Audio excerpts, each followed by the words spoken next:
तो हम सब वचन के लिए तैयार हैं? आइए, हम सब वचन के लिए तैयार हैं। तो हम अपने अपने पात्र को चुनें। हमेशा जब भी हम संदेश सुनते हैं तो संदेश में हमें ये जानना बहुत जरूरी है, मैं क्या हूं। पिछले समय में भी मैंने बताया था, मैं क्या हूं। अपने आप को देखना बहुत जरूरी है। ये संदेश मुझसे क्या कह रहा है, दूसरे से क्या कह रहा है ये नहीं देखना है, मुझसे क्या कह रहा है। ये संदेश मुझे क्या करने को कह रहा है ये समझना है। किस बात पर चलने के लिए कह रहा है, कैसे बनने के लिए कह रहा है, किस लिए कह रहा है, क्यों कह रहा है।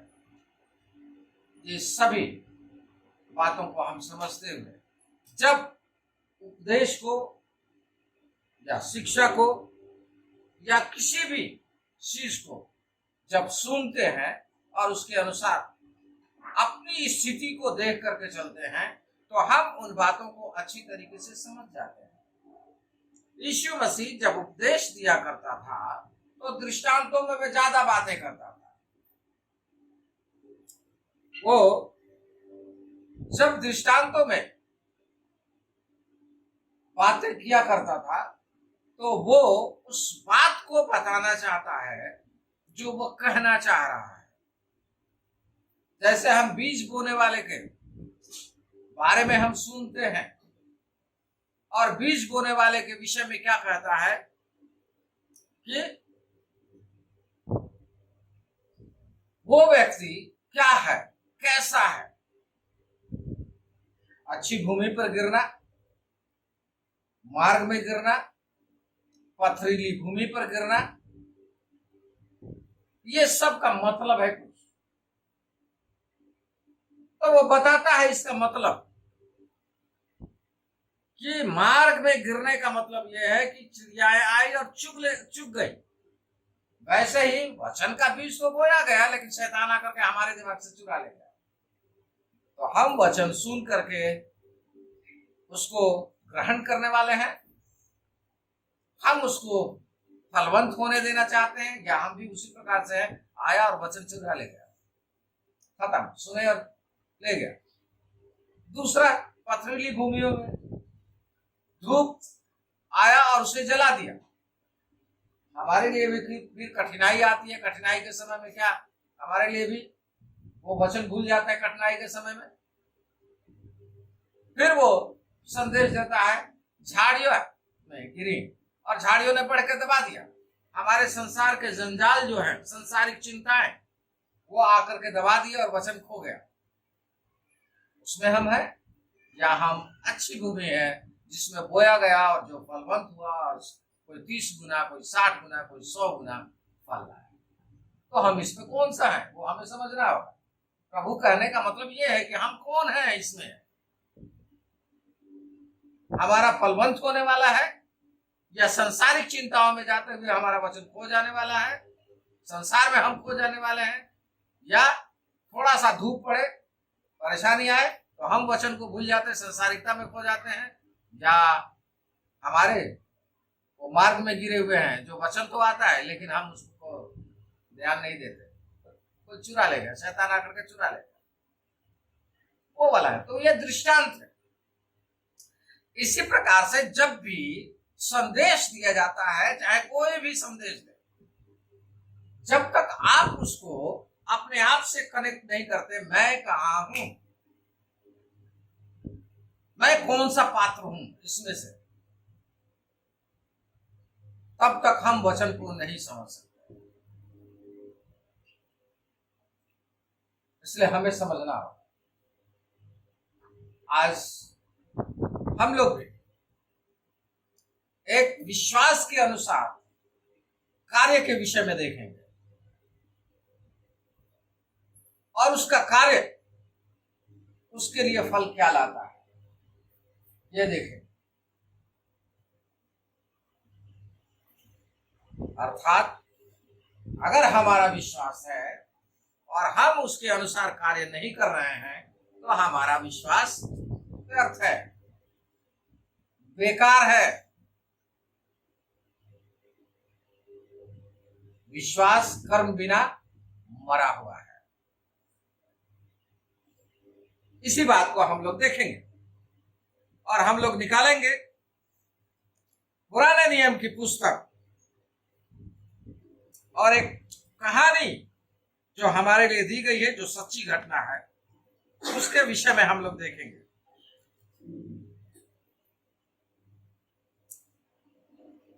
और यहोशू की पुस्तक से हम देखेंगे, और यहोशू की पुस्तक और उसका दूसरा अध्याय हम लोग चलेंगे। यहोशू की पुस्तक और उसका दूसरा अध्याय।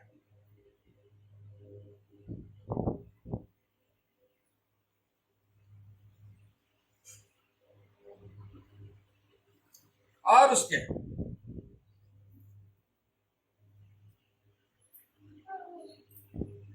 2 पद से देखेंगे। ये यरीहो के विषय में है और यरीहो को जीतने के लिए जो परमेश्वर ने प्लानिंग दी है उसके विषय में, यरीहो के विषय में है और यरीहो का भेद लेने के लिए परमेश्वर के दूत 2 लोग जाते हैं भेदिए बनकर के, और उसके विषय में है। तो आइए हम सुनते हैं। यहां परमेश्वर का वचन कहता है, यहोशू 2 उसका 1 से लेकर के। तब नून के पुत्र यहोशू ने 2 भेदियों को शितीम से चुपके से भेज दिया और उनसे कहा, जाकर उस देश और यरीहो को देखो। तुरंत वे चल दिए और राहाब नामक किसी वेश्या के घर में जाकर सो गए। तब किसी ने यरीहो के राजा से कहा, आज की रात कई एक इस्राएली हमारे देश का भेद लेने को यहाँ आए हैं। तब यरीहो के राजा ने राहाब के पास यूं कहला भेजा, जो पुरुष तेरे यहाँ आए हैं उन्हें बाहर ले आ, क्योंकि वे सारे देश का भेद लेने को आए हैं। उस स्त्री ने दोनों पुरुषों को छिपा रखा और इस प्रकार कहा, मेरे पास कई पुरुष आए तो थे, परंतु मैं नहीं जानती कि वे कहाँ गए थे। और जब अंधेरा हुआ और फाटक बंद होने लगा तब वह निकल गए। मुझे मालूम नहीं कि वे कहाँ गए। तुम फुर्ती करके उनका पीछा करो तो उन्हें जा पकड़ोगे। उसने उनको घर की छत पर चढ़ाकर सनई की लकड़ियों के नीचे छिपा दिया था, जो उसने छत पर सजा कर रखी थी। वे पुरुष जो यरदन का मार्ग ले उनकी खोज में घाट तक चले गए, और ज्यों ही उनको खोजने वाले फाटक से निकले त्यों ही फाटक बंद किया गया। ये लेटने न पाए थे कि वह स्त्री छत पर उनके पास जाकर इन पुरुषों से कहने लगी, मुझे तो निश्चय है कि यहोवा ने तुम लोगों को यह देश दिया है और तुम्हारा भय हम लोगों के मन में समाया है, और इस देश के सब निवासी तुम्हारे कारण घबरा रहे हैं, क्योंकि हमने सुना है कि यहोवा ने तुम्हारे मिस्र से निकलने के समय तुम्हारे सामने लाल समुद्र का जल सुखा दिया, और तुम लोगों ने सिहोन और ओग यरदन पार रहने वाले एमोरियों के दोनों राजाओं का सत्यानाश कर डाला है। और यह सुनते ही हमारा मन पिघल गया और तुम्हारे कारण किसी के जी में जी न रहा, क्योंकि तुम्हारा परमेश्वर यहोवा ऊपर के आकाश का और नीचे की पृथ्वी का परमेश्वर है। अब मैंने जो तुम पर दया की है, इसलिए मुझसे यहोवा की शपथ खाओ कि तुम भी मेरे पिता के घराने पर दया करोगे और इसका सच्चा चिन्ह मुझे दो कि तुम मेरे माता पिता भाइयों और बहनों को और जो कुछ उनका है उन सबों को भी जीवित रख छोड़ो और हम सभी का प्राण मरने से बचाओगे। तब उन पुरुषों ने उससे कहा, यदि तू हमारी यह बात किसी पर प्रकट न करे तो तुम्हारे प्राण के बदले में हमारा प्राण जाए, और जब यहोवा हमको यह देश देगा तब हम तेरे साथ कृपा और सच्चाई से बर्ताव करेंगे। फिर हम 18 पद पे जाएंगे। सुन, जब हम लोग इस देश में आएंगे तब जिस खिड़की से तूने हमको उतारा है उसमें यही लाल रंग के सूत की डोरी बांध देना, और अपने माता पिता भाइयों वरन अपने पिता के सारे घराने को इसी घर में अपने पास इकट्ठा कर रखना। तब जो कोई तेरे घर के द्वार से बाहर निकले उसके खून का दोष उसी के सिर पर पड़ेगा और हम निर्दोष ठहरेंगे। परंतु यदि तेरे संग घर में रहते हुए किसी पर किसी का हाथ पड़े तो उसके खून का दोष हमारे सिर पर पड़ेगा। फिर यदि तू हमारी यह बात किसी पर प्रकट करे तो जो शपथ तूने हमको खिलाई है उससे हम स्वतंत्र ठहरेंगे। उसने कहा, तुम्हारे वचनों के अनुसार हो। तब उसने उनको विदा किया और वे चले गए, और उसने लाल रंग की डोरी को खिड़की में बांध दिया। और फिर हम 6 में चलते हैं।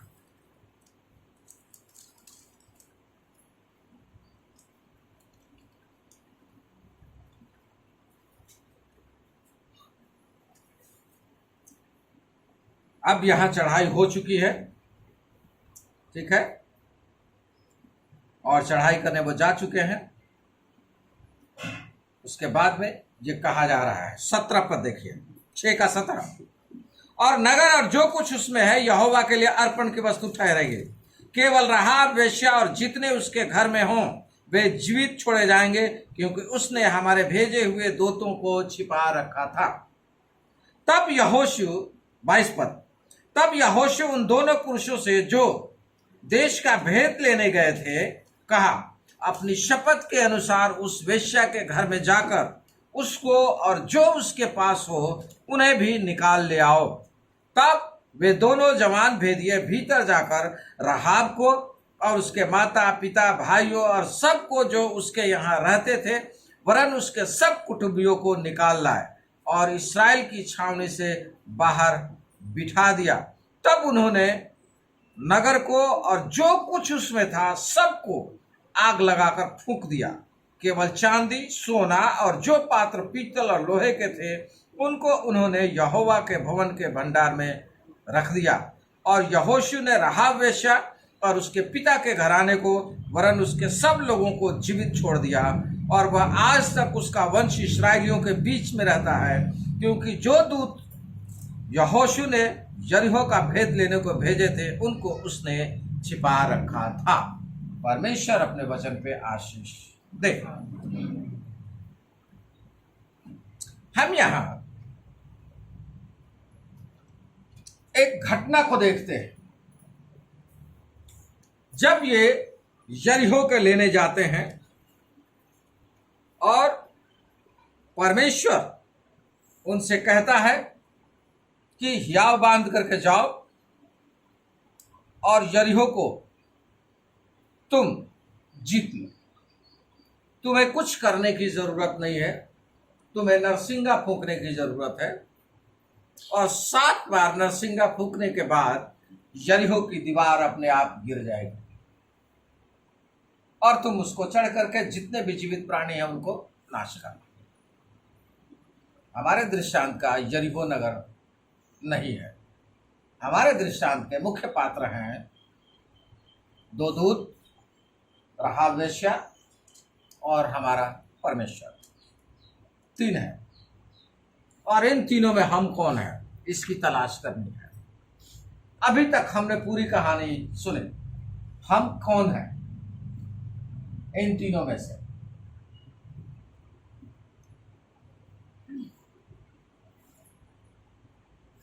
हम कौन है कुछ सोचे आप लोग? पनाह देने वाले, आए? पनाह देने वाले, उसको घर में छुपा के। जी हाँ, बिल्कुल सही बात।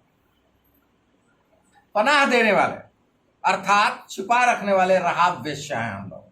ध्यान रखिएगा, वेश्या का मतलब क्या होता है? बताओ ना, आप लोग सब लोग जानते हैं। वेश्या का मतलब होता है पापी, व्यभिचारी। तू मुझे छोड़ दूसरों को ईश्वर करके ना माना, लेकिन हम परमेश्वर के बदले में दूसरे को ले आते हैं, व्यभिचार करते हैं। ठीक है, व्यभिचारी स्त्री, पापी स्त्री। एक दृष्टांत यीशु मसीह बताता है व्यभिचारिणी के विषय में, वेश्या के विषय में। व्यभिचारिणी उसको कहा जाता है। जब लोग उसको पथरवाह कर रहे थे तो यीशु मसीह ने क्या कहा? नीचे बैठा और उसने कहा कि जिसने भी पाप अपने जीवन में नहीं किया हो वो इस स्त्री को पहला पत्थर मारे।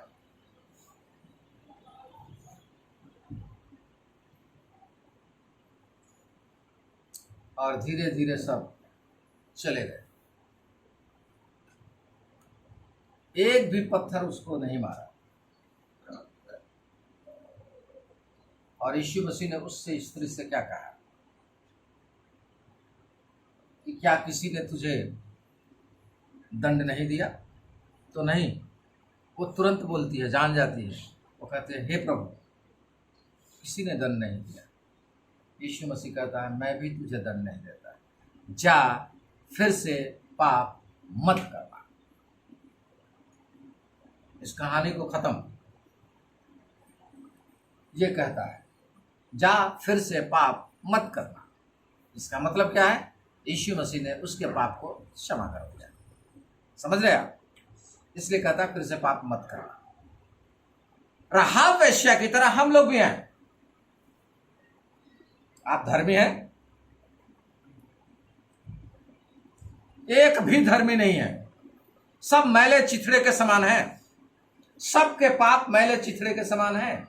अपने बचपन से अभी तक याद करेंगे हम, तो हम इतने पाप किए हैं कि उसमें अगर हमें गोता लगाना पड़े तो हम उसमें डूब के मर जाएंगे। वो इतना दलदल है। राहाब वेश्या भी अपने मजबूरी में, चाहे किसी भी तरीके से, वो पाप के दलदल में थी।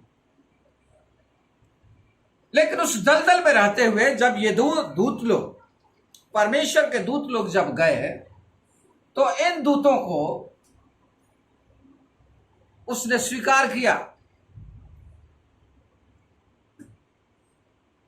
और ये बात राजा को पता लगा तो राजा ने कहा, राहाब, तेरे यहां कई इस्राएली आए थे भेद लेने के लिए, हमारे नगर को जीतने के लिए, हमारे नगर पे चढ़ाई करने के लिए, इसलिए तू उनका नाम बता दे, वो कहां है, ताकि हम उनको मार डालें।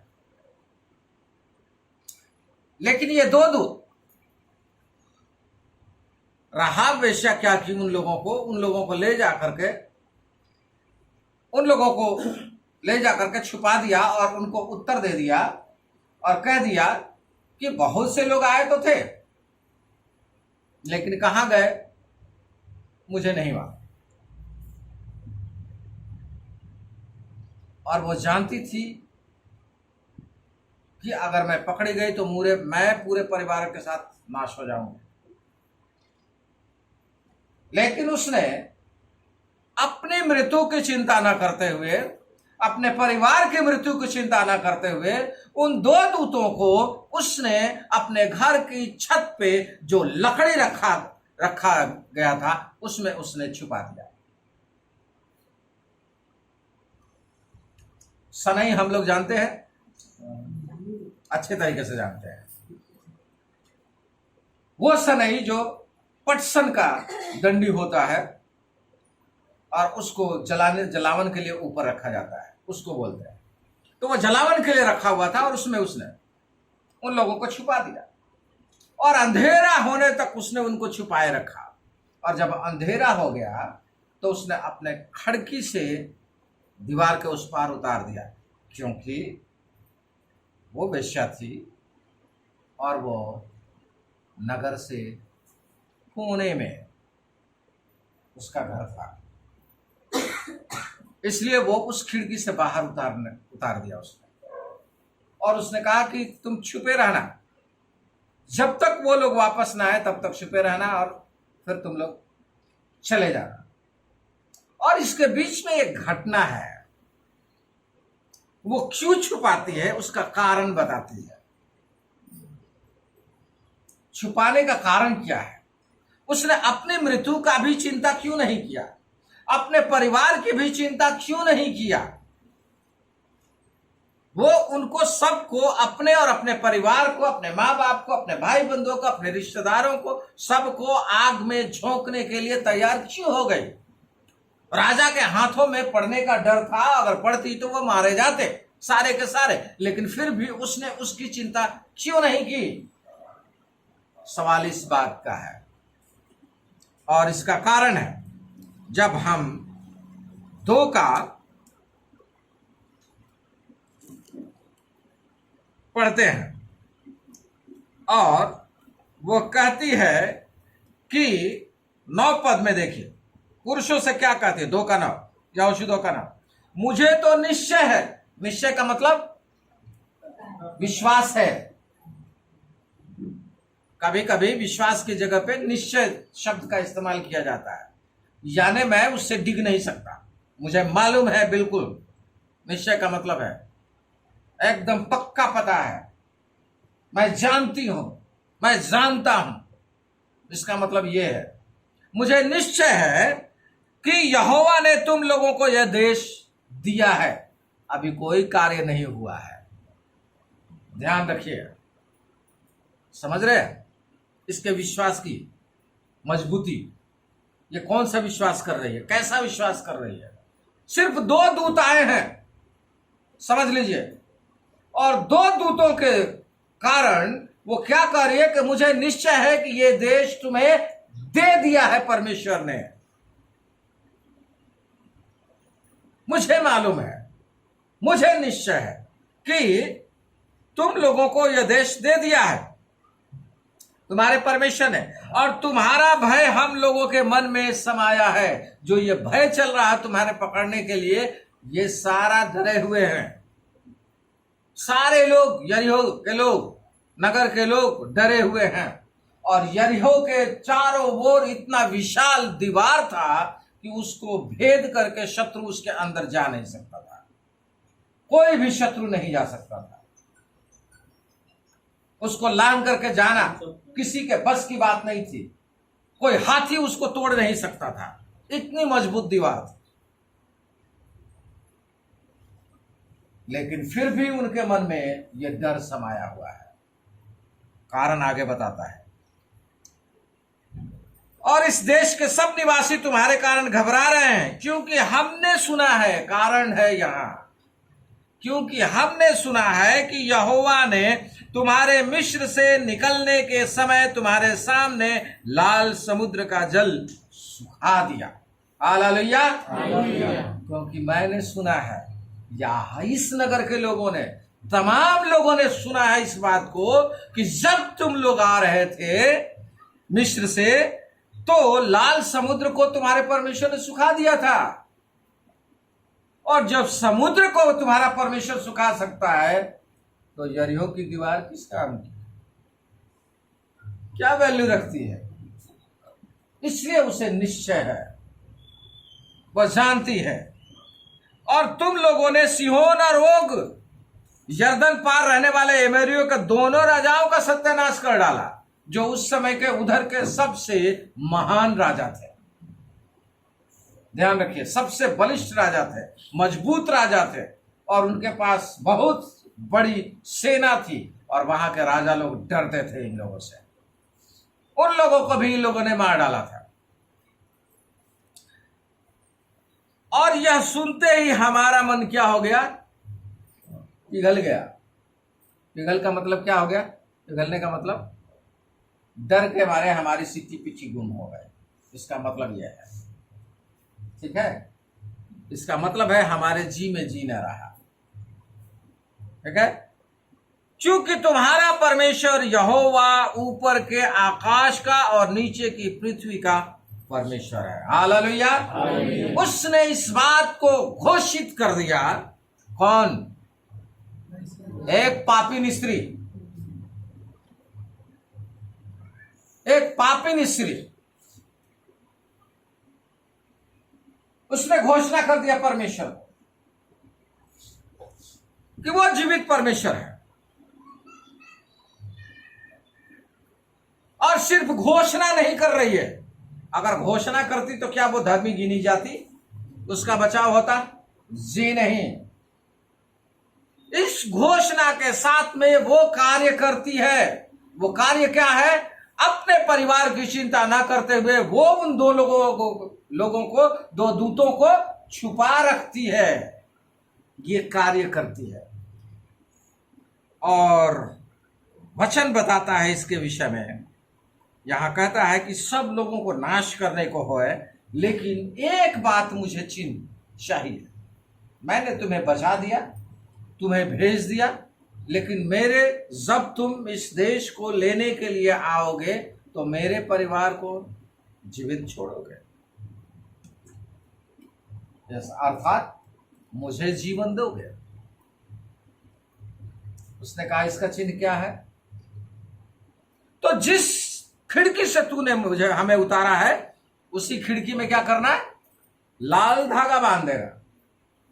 जब हम आएंगे तो इस धागे को देख करके हम तुझे और तेरे परिवार को छोड़ जाएंगे, लेकिन शर्त यह है कि तेरा परिवार इसी घर में रहे जहां हमें बचाया गया है, बाहर ना जाए।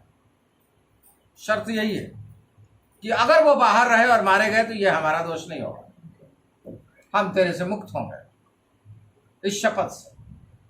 और उसका विश्वास देखिए, ध्यान से पढ़ेंगे तो आप पाएंगे उसके विश्वास को।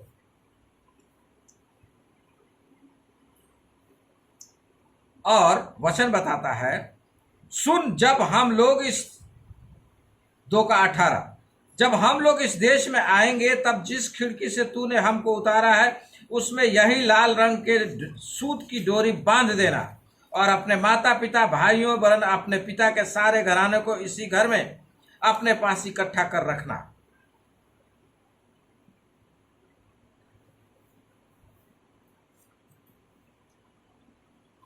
इक्कीस पद पढ़िए। तब उसने कहा तुम्हारे वचनों के अनुसार हो। तब उसने उनको विदा किया, वे चले गए, और उसने लाल रंग की डोरी को खिड़की में बांध दिया। समझ रहे हैं आप? जब चढ़ाई होगी तब बांधने को बोला गया है। समझ रहे हैं कि जब हम आएंगे तो तुझे छोड़ेंगे, लाल रंग की सूत बांध देना। लेकिन ऐसा वो नहीं करती। वो लोग जैसे ही उतर के चले जाते हैं वो लाल रंग की सूत बांध देती है। देख रहा है विश्वास? इसको विश्वास कहते हैं। हालेलुया। इस विश्वास के चलते उसने उसी समय में बांध दिया, चाहे किसी को मालूम हो चाहे नहीं हो। लाल रंग की सूत लटकने दो, जब वो आएंगे तो दिखाई देगा। और जब उन लोगों ने चढ़ाई किया, नरसिंगा फूका चारों ओर, और 7 दिन तक नरसिंगा फूकते रहे, 6 दिन तक, और वो सारे यरीहो के लोग दुबके हुए हैं। लेकिन क्या जानते हैं, यरीहो में एक परिवार ऐसा भी है जो दुबका हुआ नहीं है, वो निश्चित है। वो कौन है? राहाब का परिवार, जो दुबका हुआ नहीं है। अपने घर में बैठे हुए आराम से मुर्गम मसल्लम बना करके वो लोग ऐश कर रहे हैं। निश्चिंत हैं वो लोग, बेफिक्र हैं वो लोग, क्योंकि वो जानते हैं कि ये यरीहो नगर जीता जाएगा। वो आएंगे परमेश्वर के लोग और इस यरीहो को नाश कर देंगे। लेकिन मेरा परिवार, मैं और मेरा परिवार बचा रहेगा, क्योंकि मैंने क्या किया है? उस विश्वास के अनुसार कार्य किया है जो मैं उन लोगों के परमेश्वर पर विश्वास करती हूं, उसके अनुसार मैंने कार्य किया है। इसलिए मैं मार डाले जाने के योग्य नहीं हूं, लेकिन जीवित छोड़ देने के योग्य हूं। हालेलुया। इसलिए विश्वास के साथ उसके कार्य करने के कारण उसकी धार्मिकता गिनी गई और चढ़ाई हुई। और वचन बताता है, जैसे हमने अभी आप लोगों को सुनाया, इसमें पढ़ा, और वचन कहता है कि और 6:25 कहता है, और यहोशू ने राहाब वेश्या और उसके पिता के घराने को वरन उसके सब लोगों को जीवित छोड़ दिया, और आज तक उसका वंश इस्राएलियों के बीच में रहता है। लेकिन 24 पढ़ेंगे तो लिखा है, तब उन्होंने नगर को और जो कुछ उसमें था सबको आग लगाकर फूंक दिया, केवल चांदी सोना और जो पात्र पीतल और लोहे के थे उनको उन्होंने यहोवा के भवन के भंडार में रख दिया। जीवित प्राणी जितने थे सब नाश हो। मेरे प्रिय भाई बहन, अगर हम विश्वास करते हैं और उसके अनुसार कार्य नहीं करते तो हमें प्रतिफल नहीं मिलने वाला है। ध्यान रखिएगा, जीवित होने का मतलब, आपका विश्वास का मतलब है उसके अनुसार कार्य को करना। अगर हम कार्य को नहीं करते तो हम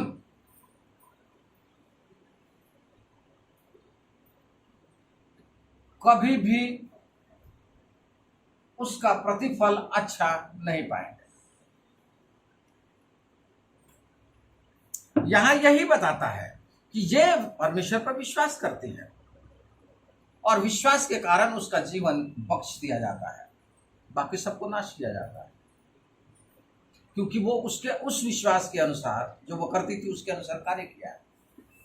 हम लोग भी विश्वास करते हैं, हम लोग भी विश्वास करते हैं, हम लोग भी उसी के समान व्यभिचारी जाति वाले हैं, अर्थात पापी लोग हैं। हम पाप से हम परमेश्वर को जानने पाए हैं। हम जानते हैं कि हमारा ये परमेश्वर यहोवा परमेश्वर कैसा है। हमें हमारे पापों से छुड़ाने के लिए अपने आप को बलिदान कर दिया,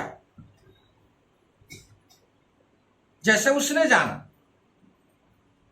कि मेरी छुड़ौती उसी के द्वारा मिलेगा, मैं अपने परिवार के द्वारा बचाई जाऊंगी। हम लोग भी पापों के द्वारा बचाए जाएंगे यीशु मसीह पर विश्वास करने के कारण। तो क्या हम उसके अनुसार कार्य कर रहे हैं? सवाल इस बात का है।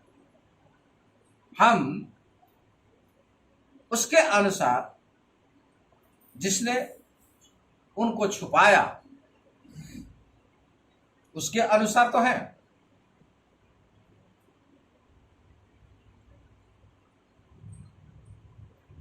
या नहीं है, ये हमारे ऊपर में निर्भर करता है। जैसा वो विश्वास करती है वैसा विश्वास तो हम करते हैं, लेकिन हम कार्य नहीं करते। यहां अंतर है। विश्वास हम करते हैं, विश्वास में कोई कमी नहीं है। हम जानते हैं यीशु मसीह महान परमेश्वर है, इसीलिए जब भी जरूरत होती है चलो जी हम प्रार्थना करा लेते हैं। ये विश्वास है, विश्वास है, ऐसा नहीं है। कोई है अविश्वासी क्या इसमें? कोई है जो विश्वास नहीं करता प्रभु यीशु मसीह पे? कोई है? कोई हाथ नहीं उठा रहा, कोई नहीं है। सच में आप विश्वास करते हैं। Hallelujah, hallelujah. आप विश्वासी हैं, लेकिन उसी विश्वास के अनुसार जब आप कार्य नहीं करते हैं तो आपकी धार्मिकता बरकरार नहीं रह पाती है। क्योंकि याकूब में हम जाएंगे, दूसरे अध्याय में हम पढ़ेंगे, तो दूसरा अध्याय इस बात को बताता है कि विश्वास कर्म बिना अधूरा है और विश्वास कर्म बिना मरा हुआ है। तो विश्वास का प्रकटीकरण हम कार्यों के द्वारा करते हैं। अगर मान लीजिए उसका विश्वास होता कि तुम्हारा परमेश्वर इतना महान परमेश्वर है कि जब तुम लोग आ रहे थे तो उसने समुद्र को सुखा दिया था, मैं जानती हूं कि ये देश भी तुम्हें दे देगा, लेकिन मैं तुम्हें नहीं छुपाऊंगी। मैं तो जा रही हूं राजा को बताने के लिए। तो क्या होता, सोचिए आप, विश्वास करने के बाद में भी वो कार्य नहीं करती, यानी उनका बचाव नहीं करती, तो क्या होता? क्या जब वो यरीहो में आते तो क्या उन उसके और उसके परिवार को जिंदा छोड़ देते? जी नहीं, बिल्कुल नहीं छोड़ते। वो कहते भी नहीं कि ये लाल सूत बांध देना, नहीं कहते, क्योंकि बचने के लिए उनको चिन्ह नहीं दिया गया था। लाल सूत क्या है आप लोग जानते हैं? आपकी छाप है, यीशु मसीह की छाप है जो आप पे लगी हुई है, विश्वासी की छाप लगी हुई है, और उसके द्वारा आपके प्राणों की बचाव हो सकता है अगर उसके अनुसार हम कार्य करते हैं। तो आपका वो है जो आपको चिन्ह बता रहा है कि तुम्हारा बचाव विश्वास के उपरांत कार्य कर रहे हो, इस पर है, विश्वास के साथ तुम चल रहे हो, इसलिए तुम्हारा है। आइए याकूब हम 2 में चलते हैं।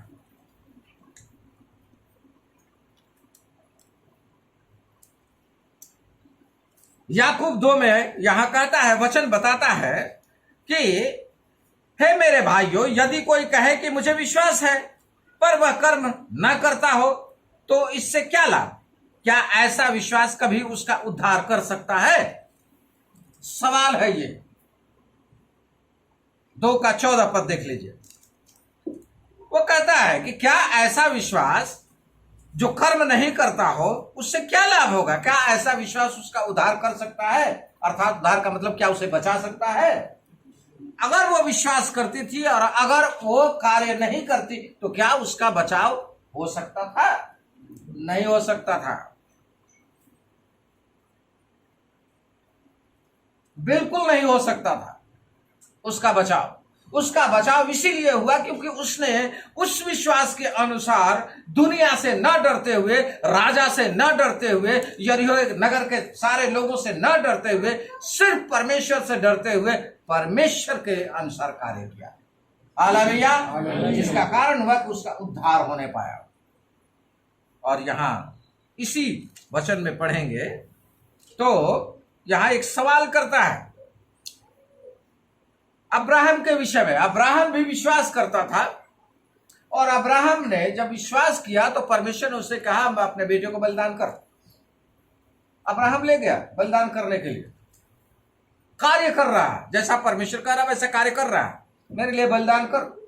और बोले गया बलिदान करने के लिए, कार्य कर रहा है, यानी कहा गया उसके अनुसार चल दिया, ले गया, लकड़ी भी सजाया, सब कुछ किया और उस पर रख दिया और उसको बलिदान करने के लिए छुरी उठाया। इसका मतलब बलिदान कर दिया, उसने कार्य कर दिया और परमेश्वर ने उसे रोका और उसकी जगह पे परमेश्वर ने उपाय करके उसके लिए दिया। और परमेश्वर का वचन कहता है, क्या कहता है?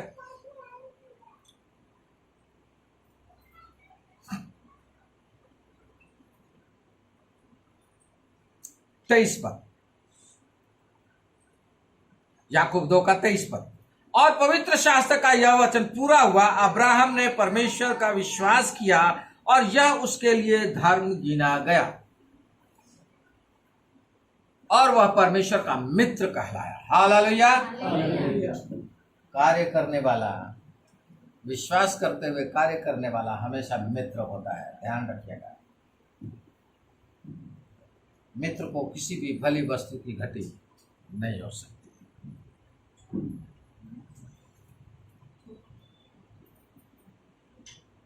क्या मित्र को भली भली वस्तु की घटी होनी चाहिए?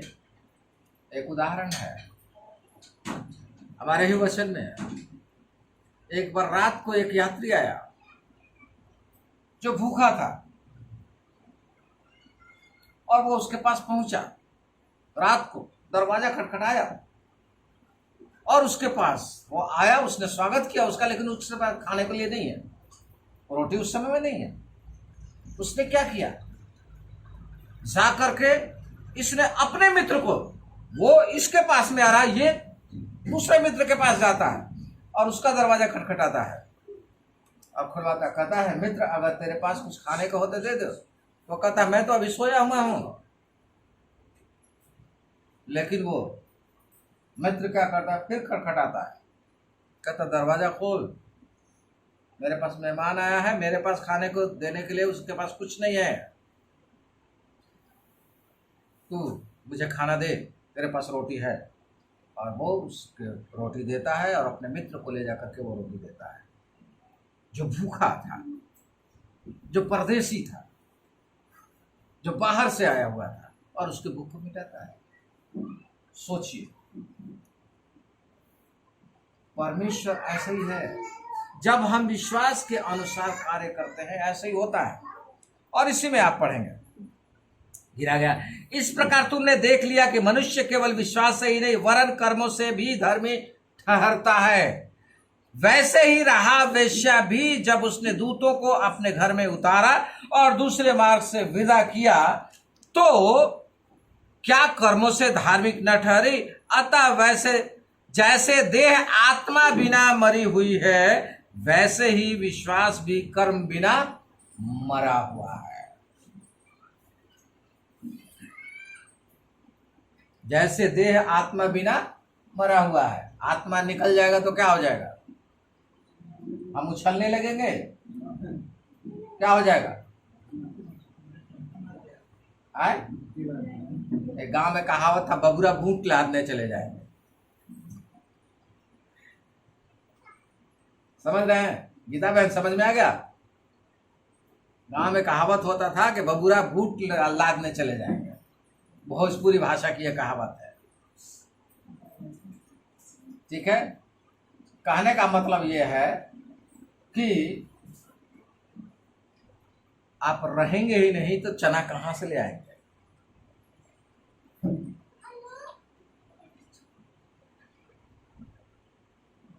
ये समझना बहुत जरूरी है कि हमारी आत्मा निकल जाएगी तो हम तो सीधे गए जी, और सब जो जाता है वो आत्मा निकल के ही जाती है। तो जैसे आत्मा हमारे शरीर में है तो जीवित है, आज हम जीवित हैं। हम चाहेंगे क्या कि हमारी आत्मा निकल जाए और हमारी आत्मा फड़फड़ाए? दिखाई देगा? दिखाई भी नहीं देगा, निकलते ही गए, रोना पीटना चालू।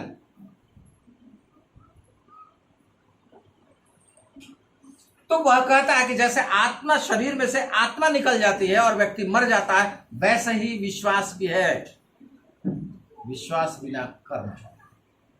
कर्म और विश्वास दोनों का शरीर और आत्मा है, जिसको हम कहेंगे चोली दामन का रिश्ता है। वह सिक्के के दो पहलू हैं, आप बदल नहीं सकते, आप उसको मिटा नहीं सकते, आप उसको हटा नहीं सकते। जैसा विश्वास है उसके अनुसार कर्म है, तो आपके लिए धार्मिकता है। जैसे राहाब के लिए, वो पापी थी, हम भी पापी थे, हमने विश्वास किया प्रभु यीशु मसीह पर, उसने उस विश्वास के अनुसार अपने पास आने का मौका दे दिया, बचाव का मौका दे दिया, आ जाओ बचने के लिए। हम लोग उसके पास चले गए, लेकिन चले तो गए, हम उसको क्या किया? अपने जीवन में उतार लिए, अपने घर में ठहरा लिए। वो दूत जो है, पुराने नियम में जब भी दूत की बात आती है तो आपको ध्यान रखना है कि वहां यीशु मसीह, जब भी बात आएगी दूत यीशु मसीह है, तो यीशु मसीह को उतार लिया, पवित्र आत्मा और यीशु मसीह उतार लिया। यीशु मसीह तो आ गया, वहां रह गया। यीशु मसीह को आपने अपने घर में उतारने के लिए दे दिया, लेकिन उसके अनुसार काम नहीं कर रहे हैं आप। उसको छुपाने का मतलब क्या है? छुपाने का मतलब क्या है? अपने हृदय में नहीं रखा। तुम्हारा शरीर क्या है? तुम्हारी देह क्या है? पवित्र आत्मा का मंदिर है, जिसमें कौन रहता है?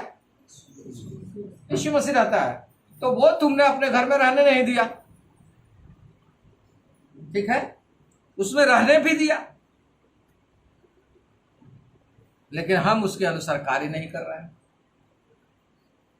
कि वो आए तो हमें बचा ले, हम राजाओं से समझौता कर रहे हैं, लोगों से समझौता कर रहे हैं, डर रहे हैं, तो क्या होगा? मेरे प्रिय भाई बहन, विश्वास करते हैं, उसके अनुसार कार्य करेंगे, क्योंकि परमेश्वर ने हमें नीचे के लिए नहीं बुलाया, ऊपर उठने के लिए बुलाया है। और ध्यान रखिए, अपने को याद कीजिए, ऐसे समय में अपनी पुरानी स्थिति को याद कीजिए। जो भूल जाता है अपनी पुरानी स्थिति, उसे क्या कहते हैं? जो अपने पिछले जीवन को भूल जाए, कृतज्ञ कहते हैं।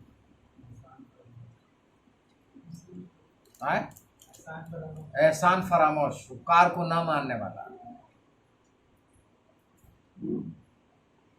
हम लेने के लिए तैयार हैं, करने के लिए तैयार नहीं। लेकिन परमेश्वर क्या कहता है? मैं दे तो दिया, लेकिन तुम कितने दिन तक बर्दाश्त कर पाओगे उसको लेकर?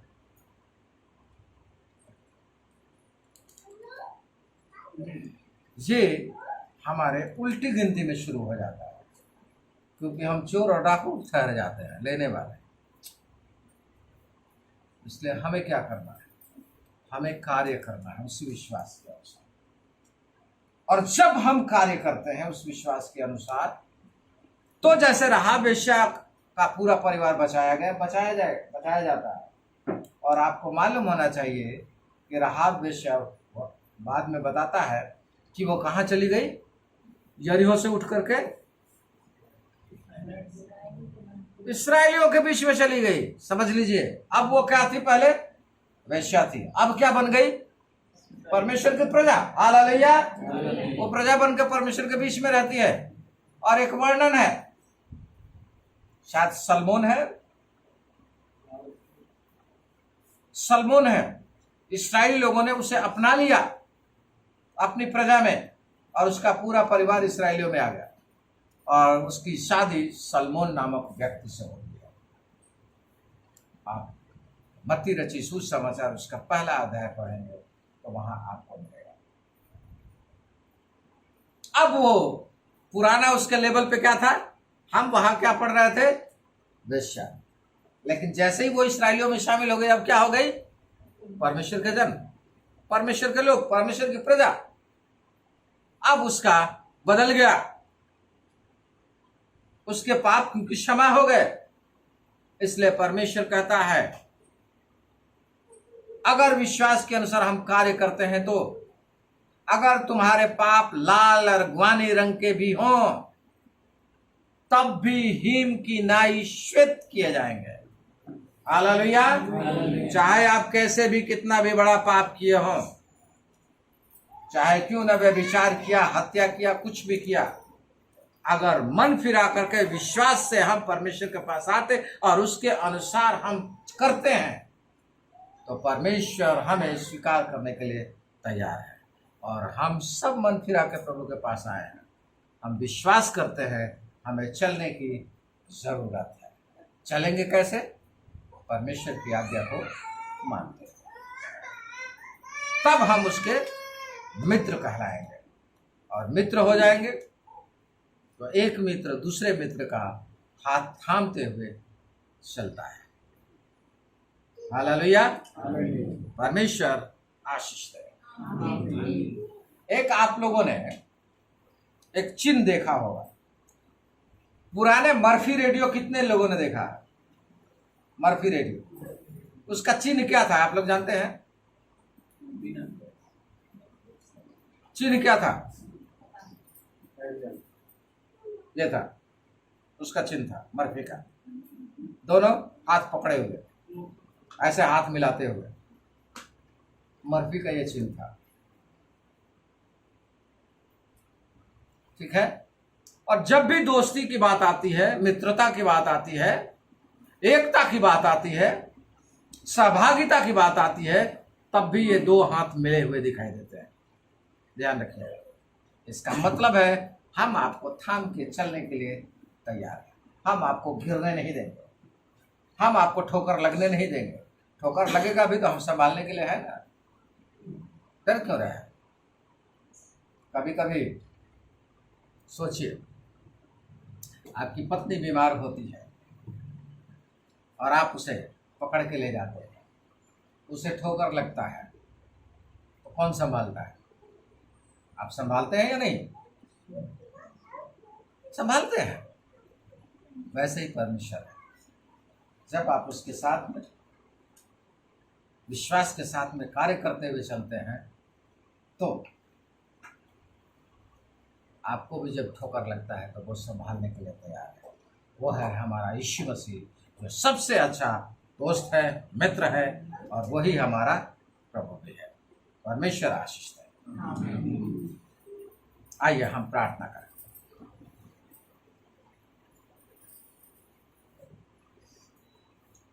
हालेलुया। धन्यवाद की योग्य महिमा परमेश्वर जीवित अनुग्रहकारी पिता, हम इस समय में आपके सम्मुख और आपका धन्यवाद करते हैं तमाम बातों के लिए, अच्छे वचन के लिए जो आपने हमें दिया प्रभु जी, और इस वचन के अनुसार हमें सिखाया, समझाया, भी जो बताया प्रभु जी कि विश्वास कर्म बिना अधूरा है, विश्वास कर्म बिना मरा हुआ है, जैसे शरीर आत्मा बिना। महान प्रभु, हम विश्वास करते हैं, हम आपको अपना प्रभु और उद्धारकर्ता ग्रहण करते हैं। हम ये भी जानते हैं कि आप असंभव को संभव करने वाले परमेश्वर हैं।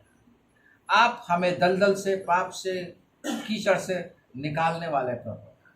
आप अपने प्रेम को इस रीति से प्रकट करते हैं कि जब हम पापी ही थे तभी हमारे लिए आप अपने आप को दे दिए प्रभु जी, बलिदान कर दिए, और हमारे पाप के बदले में कीमत चुका करके हमें छुड़ा लिया।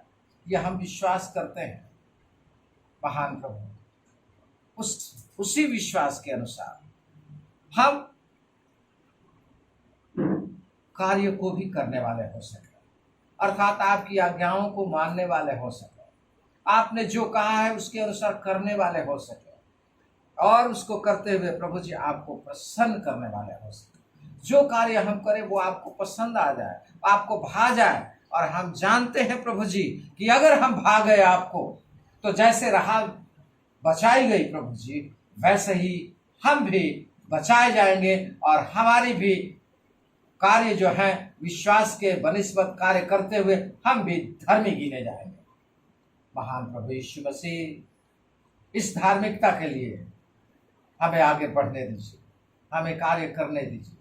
हमारे मनों में जो आपने बातचीत किया, हम इसके द्वारा आपको महिमा दे सकें, और आपके बताए हुए मार्गों पर चलते हुए हम अपने आप को तो सुरक्षित रखें, लेकिन आपको ऊंचा उठा सकें, आपको आदर दे सकें, आपको महिमा कर सकें, और विश्वास की घोषणा कर सकें।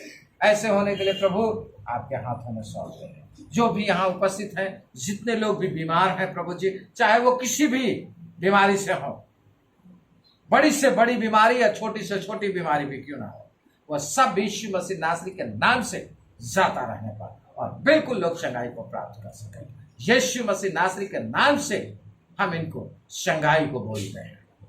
प्रभु आप चंगा करने वाले प्रभु हैं, इन सबको छुटकारा। सारा आदर महिमा आपको। अच्छे वचन के लिए एक बार फिर से आपका धन्यवाद। और इसी धन्यवाद के साथ हम यीशु मसीह के पवित्र और ऊंचे नाम में होकर के इस प्रार्थना को मांग लेते हैं। सुने, कबूल करें। आइए हम सब खड़े हो जाए और हम प्रभु की प्रार्थना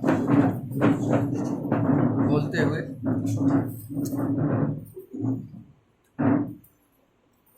हे हमारे पिता, तू जो स्वर्ग में है, तेरा नाम पवित्र माना जाए, तेरा राज्य आवे, तेरी इच्छा जैसे स्वर्ग में पूरी होती है वैसे ही पृथ्वी पर भी हो। हमारी दिन भर की रोटी आज हमें दे, और जैसे हम अपने अपराधियों को क्षमा करते हैं वैसे ही तू हमारे अपराध को क्षमा कर।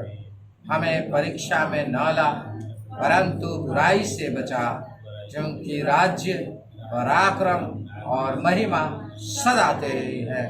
आमीन। अब हमारे परमेश्वर पिता का प्रेम, प्रभु यीशु मसीह की अनुग्रह और पवित्र आत्मा की सहभागिता हम तमाम विश्वासियों के साथ और जितने लोग यहाँ उपस्थित हैं उन सब के साथ, जब तक इस पृथ्वी पर दोबारा आप न्याय करने के लिए नहीं आते हैं, तब तक हम सबके ऊपर में होती रहे। आमीन।